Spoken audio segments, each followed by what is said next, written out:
This is Aunt Pat's camera. She lets us use it.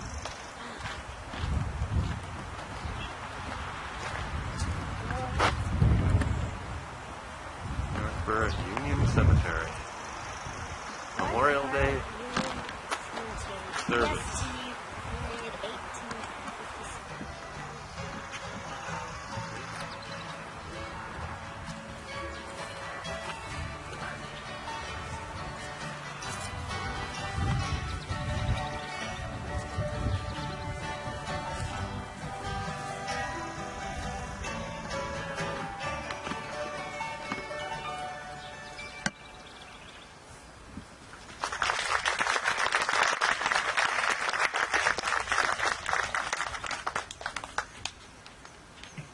Yes, thank you once again for a very fine performance.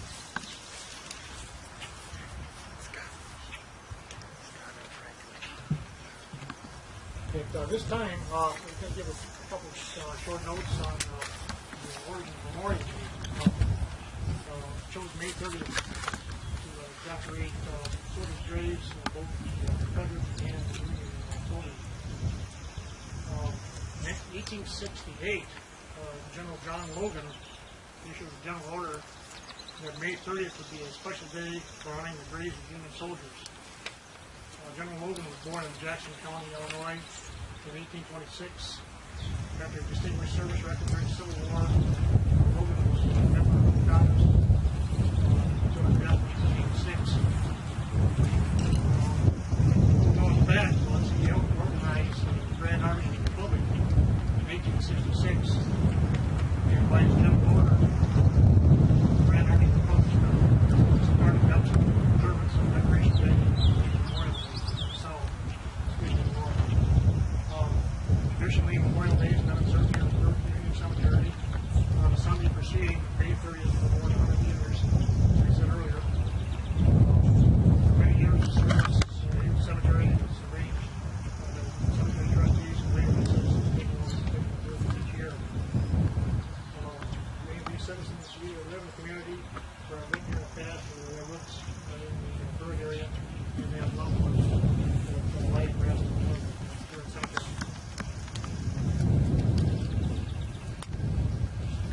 And at this time, we're going to have Gettysburg Address, which will be given to us by Josh McCray.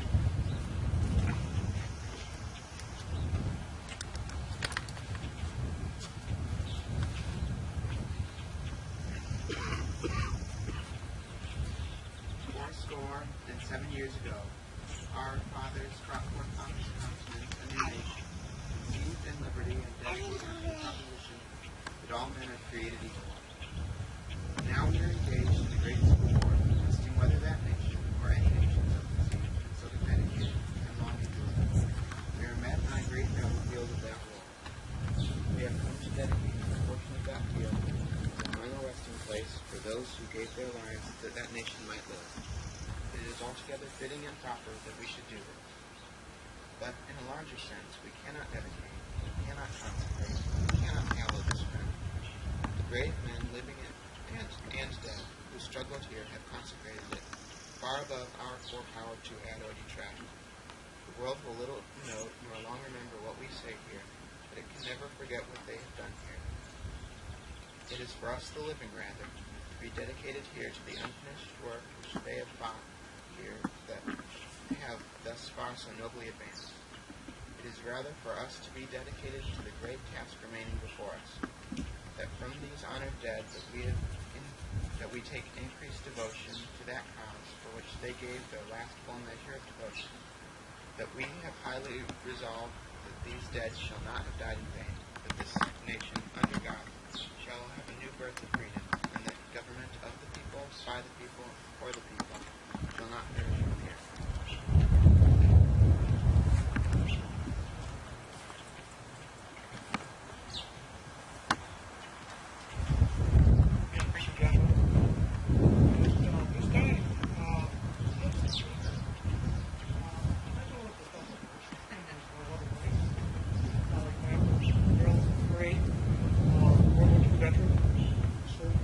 Air Force in England during World War II, 2nd Air Division, worked on B-24 tours, aircraft radio maintenance, and later on we were west of England with radar bombing group for blind bombing. He brought along some memorabilia here. I'm sure he would be more than happy to talk more with you if you had any questions after the service. At this time, I'll turn over to Harold.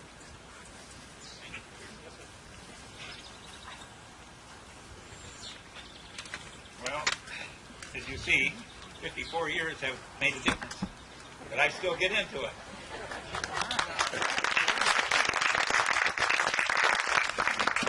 I had a tailor this in England for me, and he made it a little too short. I wanted it down around my hip, but he tailored it right on my belt buckle, which made it very difficult to try to keep it snapped in the right place there.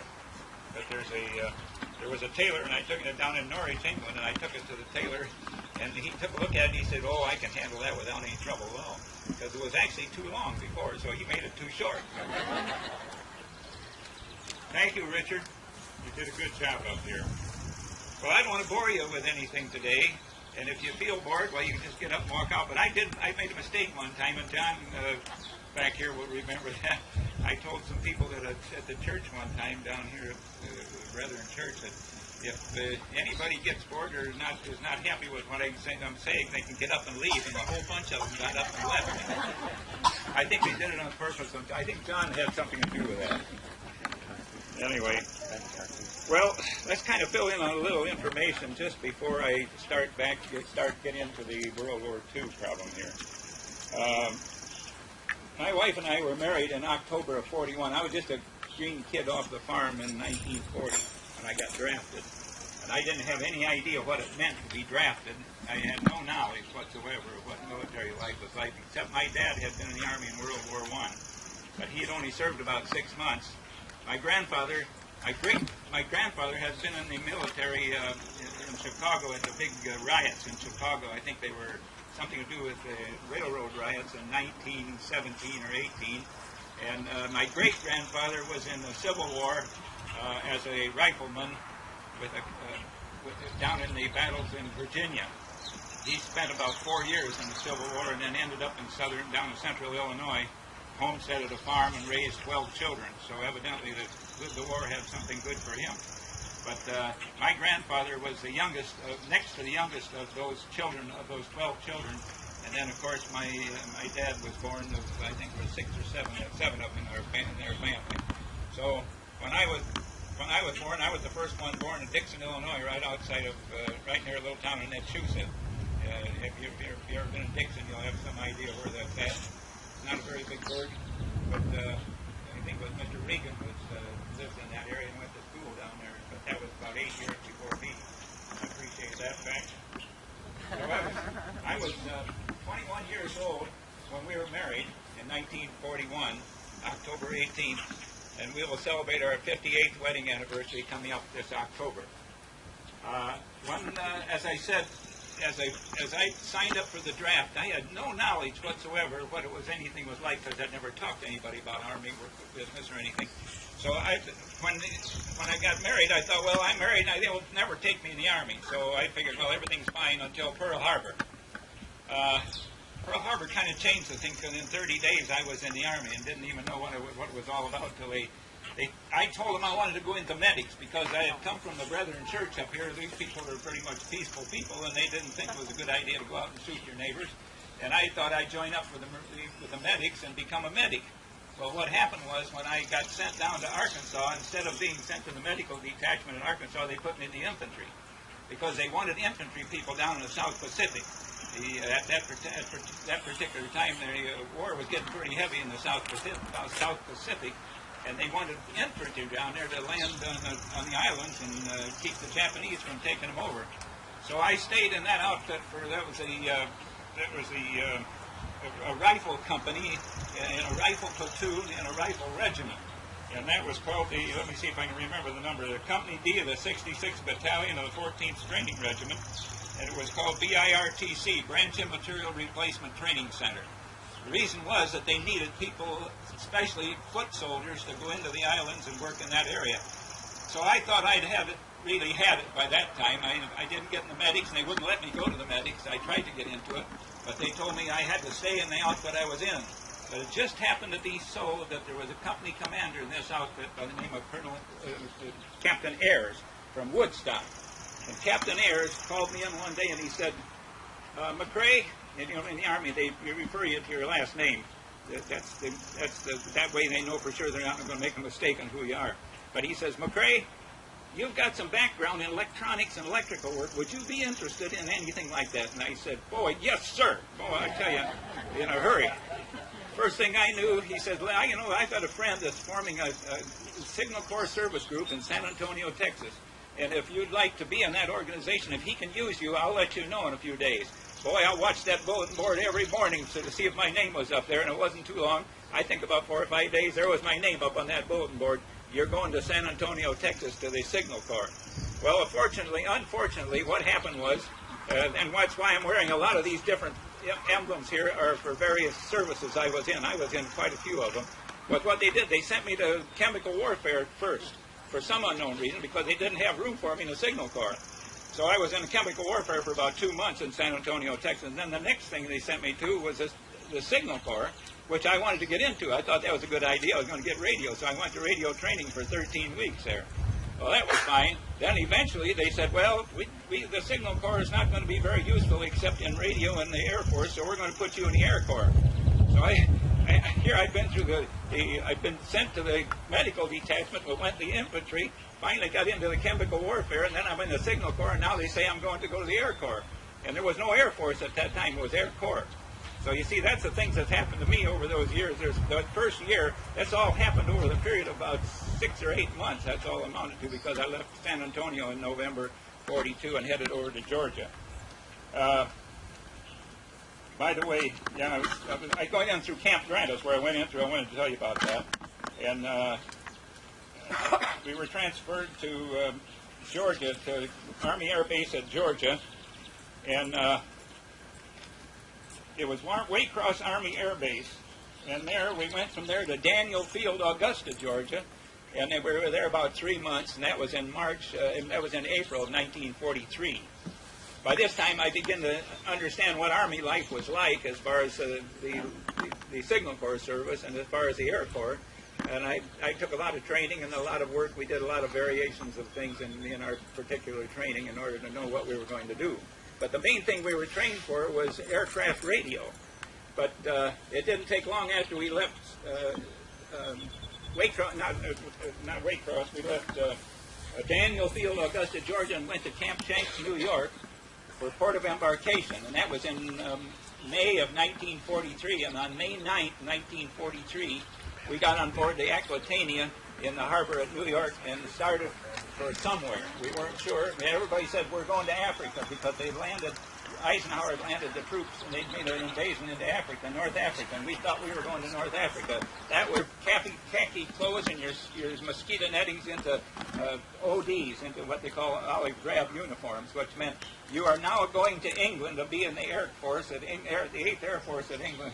So that made a lot of us guys real happy. We said, boy, we'd rather go to England than go to Africa any day. So we were on our way to England, and we arrived there on, let's see, we left on Mother's Day, May 9th, and we arrived there on the 18th in Durham, Scotland is where we landed.